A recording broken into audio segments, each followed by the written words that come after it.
नमस्कार. मी आहे यशस्वी. माझ्या मनातले भावरंग या यूट्यूब चॅनलवर तुमचे खूप खूप स्वागत. आज आपण एक कथा ऐकणार आहोत. त्या कथेचे नाव आहे डील ऑफ लव्ह. या कथेचा आज आपण पहिला भाग ऐकणार आहोत. इराची सकाळ नेहमीच घाईगडबडीची असायची. आज पण अशीच काहीशी होती. पण हवेत काहीतरी वेगळे पण होतं. सकाळच्या सूर्यकिरणांनी तिच्या खोलीतून झिरपणाऱ्या प्रकाशात एक हलकी ऊब आणली होती. इरा आरशासमोर उभी राहून केस विंचरत होती. तेव्हा खिडकीतून आलेल्या थंड वाऱ्याने तिचे केस हलकेसे उडाले आणि तिच्या चेहऱ्यावर एक क्षणभर हसू उमटलं.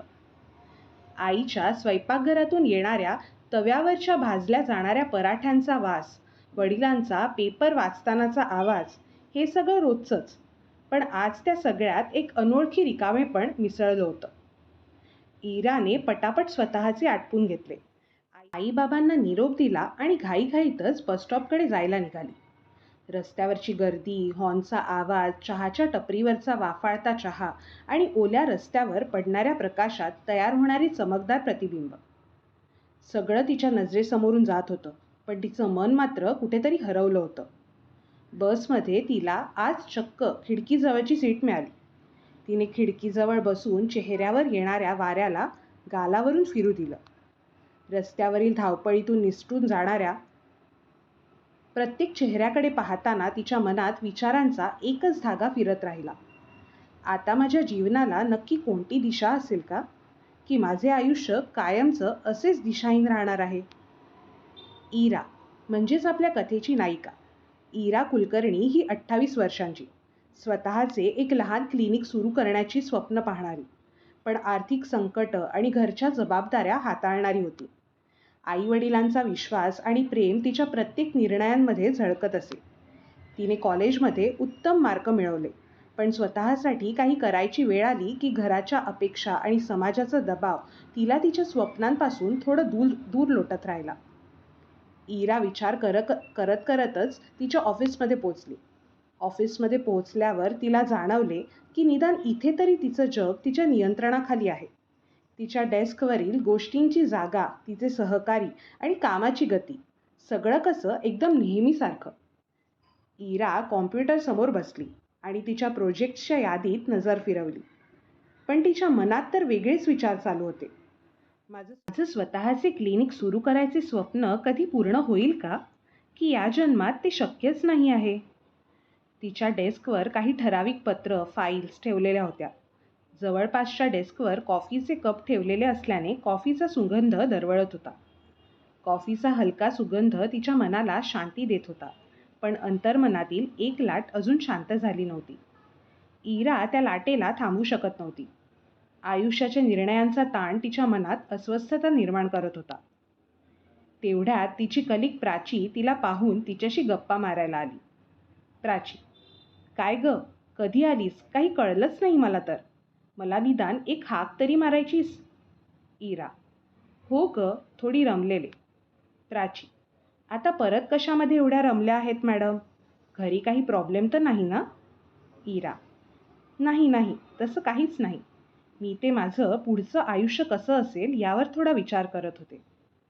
प्राची: अरे बाप रे, म्हणजे मॅडम खूपच जास्त गहन विचारात रमलेल्या तर. आणि चिल ग, तुझ्या बाबतीत सगळं व्यवस्थित होईल बघ. एवढं कसलं टेन्शन घेते आहेस? या प्राचीचा आशीर्वाद आहे बघ तुझ्यासोबत. असं म्हणून प्राची इराकडे बघून तथास्तूची ॲक्शन करते. हे पाहून इरा हसायला लागते व तिला अगदी हात जोडून नमस्कार करते आणि म्हणते, मग तर काय सगळं अगदी फर्स्ट क्लास होईल माझं. तुम्ही माझ्या पाठीशी आहात म्हणजे. प्राची: हो म्हणजे काय, आणि तू एवढी सिरियस नको होऊस ग प्रत्येक गोष्टीत. शेवटी जेव्हा जे व्हायचं असतं ते होतंच. इरा तिरक्या नजरेने ऑफिसच्या कॉरिडॉरकडे बघते. तिथून तिला सर येताना दिसतात. इरा हळू आवाजात प्राचीला कॉरिडॉरकडे बोट दाखवत बोलते, प्राची, आता जागेवर जा, नाहीतर जे व्हायचं आहे ते झाल्याशिवाय राहणार नाही. प्राचीला सर येताना दिसतात. ती लगेचच इराचा निरोप घेऊन तिच्या जागेवर जाऊन बसते. इथे इरा देखील चेहऱ्यावर शक्य तेवढे सिरियस भाव आणून कामाला सुरुवात करते. पण तिच्या मनातले विचार पुन्हा डोकं वर काढतात.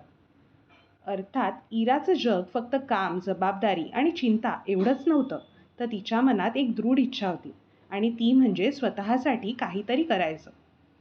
हळूहळू तिच्या विचारांमध्ये एक नवीन आशा जागृत होत होती आणि ती म्हणजे कदाचित काहीतरी मोठं, काहीतरी अनपेक्षित होईल. पण कधी? मला त्यासाठी अजून किती वाट पाहावी लागेल? इराच्या मनात आशेची नवी झुळूक डोकावत होती. कधीकधी असंच काहीतरी क्षणात बदलतं, पण त्या क्षणाची चाहूल कुणालाच लागत नाही. तेवढ्यात प्रोजेक्ट संबंधित चर्चेसाठी तिच्या बॉसने तिला केबिनमध्ये बोलावून घेतले व त्यामुळे तिच्या मनातील विचार सध्या तरी भंगले. इराने केबिनमध्ये प्रवेश केला तेव्हा समोरच अरुण शिरोडकर सर म्हणजेच तिचे प्रोजेक्ट हेड तिला फाईल्समध्ये गुंतलेले दिसले. त्यांनी डोळ्यांवरचा चष्मा नीट करत इराकडे पाहिलं आणि तिला म्हणाले, इरा, तुझं काम मी पाहिलं. खूपच नीटनेटके व अचूक आहे. म्हणूनच तुला एक नवीन प्रोजेक्ट हँडल करायला द्यायचा मी विचार करतोय.